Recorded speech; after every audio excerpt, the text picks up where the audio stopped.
Hey everyone, I'm Lon, a 29-year-old marketing professional with a story that will leave you speechless. It all began when I stared at a positive pregnancy test, my heart racing with excitement. Jack and I had been trying for months, and now it was finally happening. That evening, I surprised him with a world's best dad mug. His face lit up with pure joy. "Are you serious? We're really having a baby?" he asked, his voice filled with awe. I nodded, tears welling up, and before I knew it, he pulled me into his arms, spinning me around. "We're going to be parents," he shouted, overjoyed. The following day at work, I could barely contain my excitement. My best friend and colleague, Sophia, immediately noticed. "Spill it, Lon, what's got you grinning like that?" she asked, grinning herself. I pulled her into the break room and whispered, "I'm pregnant." She squealed and gave me a tight hug. "Oh my God, I'm so happy for you." We spent the next few minutes discussing nursery themes and baby names, and I felt like I was on top of the world. Then came the first ultrasound. Jack and I held hands, staring at the screen. The technician paused and smiled. "Well, would you look at that? Congratulations, you're expecting twins." I couldn't contain my happiness, but Jack's reaction was different. His smile seemed forced. "Twins," he said quietly. "Wow." On the way home, he was unusually quiet. I tried to get him to talk. "Can you believe it, Jack? Twins," I said, trying to match his excitement. He nodded, distracted. "Yeah, it's something."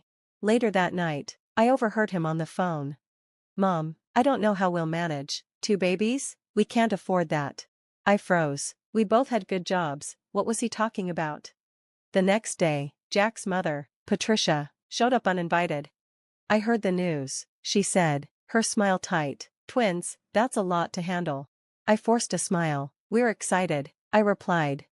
But Patricia's eyes narrowed. "Are you sure you're ready for this, dear? Having children is a huge responsibility." Before I could respond, Jack spoke up. "Mom, we've got this, right, Lon?" I nodded, but an uneasy feeling settled in. In the following weeks, I noticed Jack taking more and more private calls with his mother. Every time I walked in, he'd quickly end the conversation. One night, I confronted him. "Jack, is everything okay? You seem distant," I asked, worried. He gave a weak smile. "Of course, babe, just processing everything with the twins." But I couldn't shake the feeling that something wasn't right. As time went on, Jack's behavior grew stranger. He was constantly on his phone, whispering to Patricia. I tried to include him in the baby preparations, but he was always either too tired or too busy. One evening, while folding laundry, I overheard him again. "Mom, I know, but how am I supposed to tell her? She's so excited about the twins." My heart raced. "Tell me what?" "Maybe you could talk to her, convince her it's for the best," Jack said. I leaned closer to the door, my heart sinking. I know it's a lot to ask, but if anyone can convince Lon to, get rid of one of them, it's you.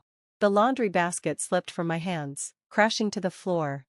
Jack spun around, his face turning white. "I'll call you back, Mom," he said quickly, hanging up.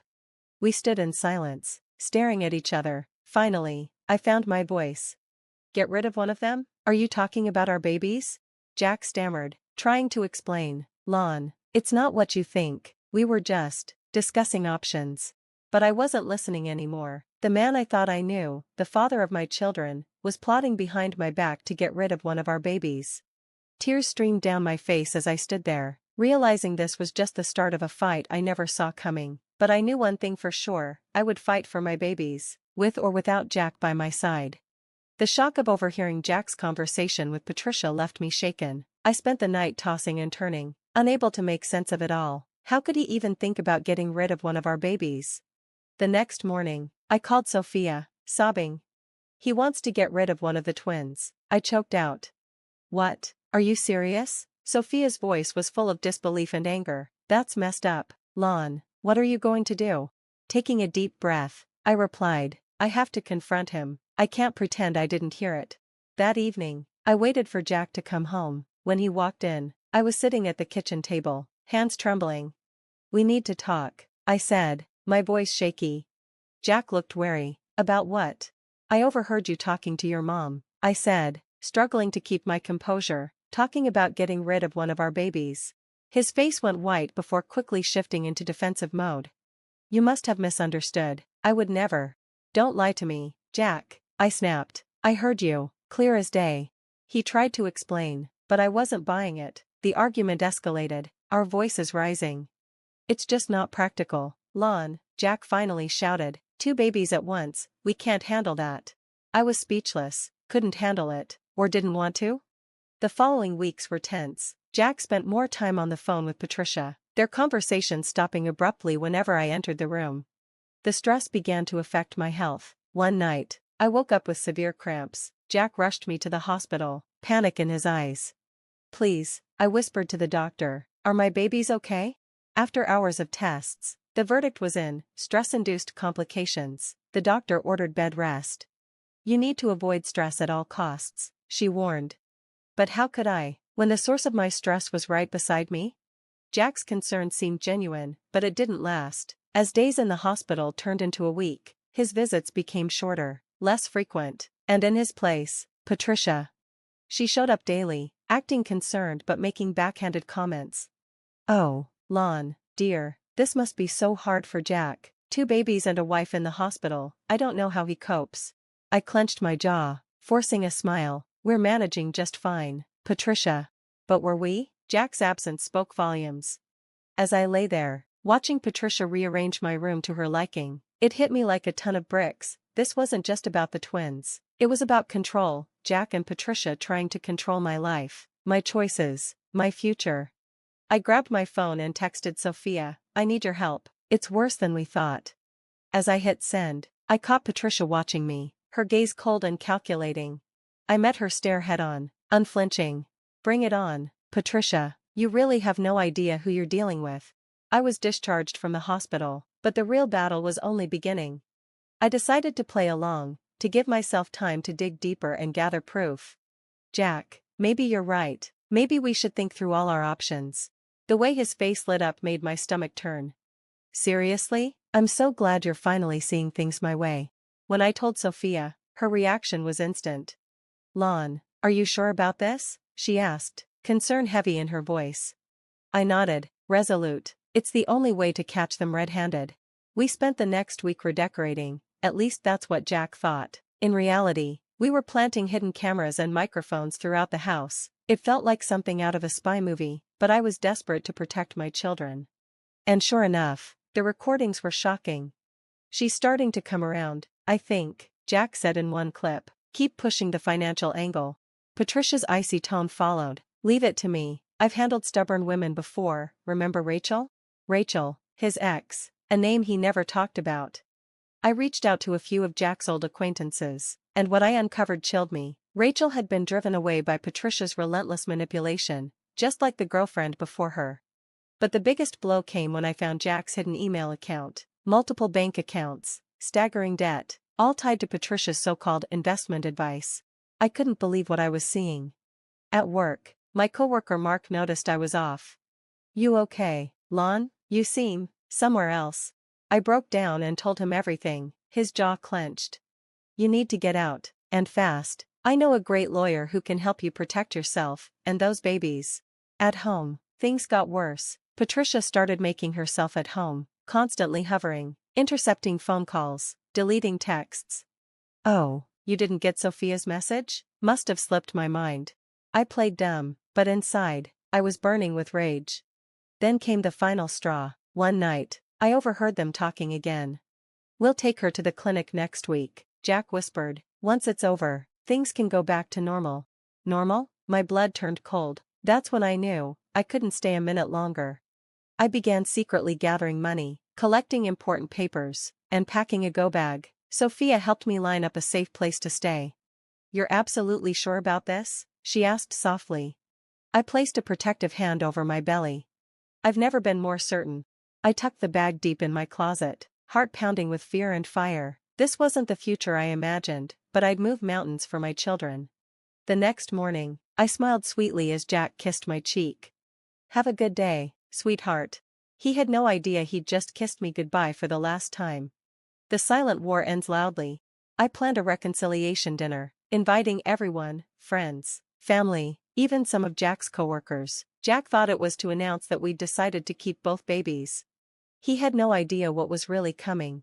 As guests arrived, nerves twisted in my stomach, Sophia gave my hand a squeeze. "You've got this."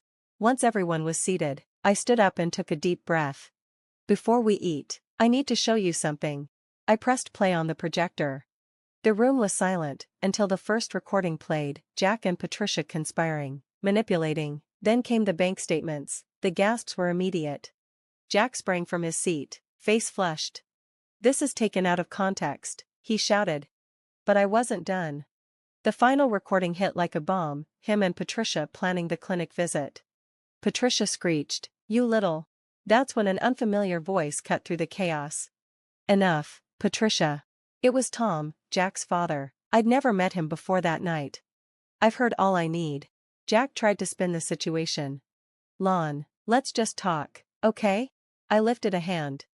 "There's nothing left to discuss. I'm done. I'm keeping my babies, and you'll be hearing from my attorney."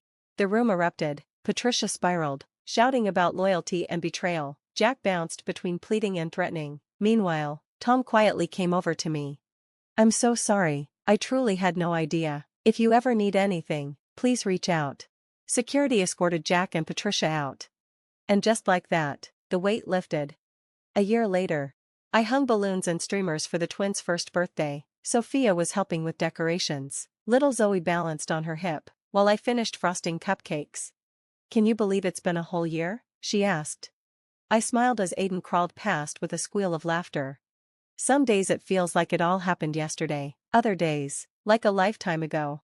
The doorbell rang. Tom arrived, arms loaded with gifts. "Hope I'm not crashing the party."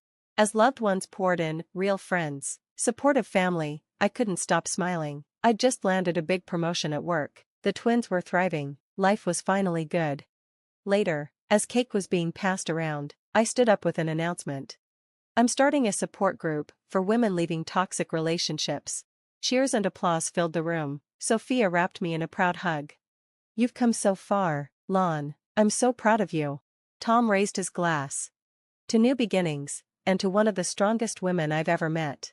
Looking around at the people I now called family, at my sweet babies, I felt a deep, healing peace.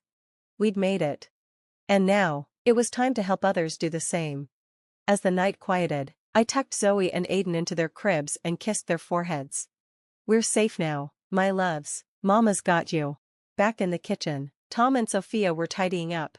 "You know," Tom said, "I always knew Jack struggled, but I never imagined this. I'm just thankful you got out when you did."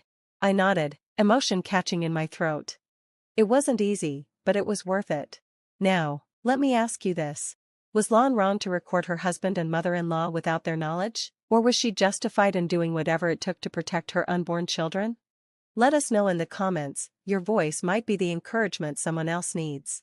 If this story gripped you, be sure to like, comment, and subscribe for more real-life dramas. Thanks for watching. See you next time. Stay strong, stay sharp,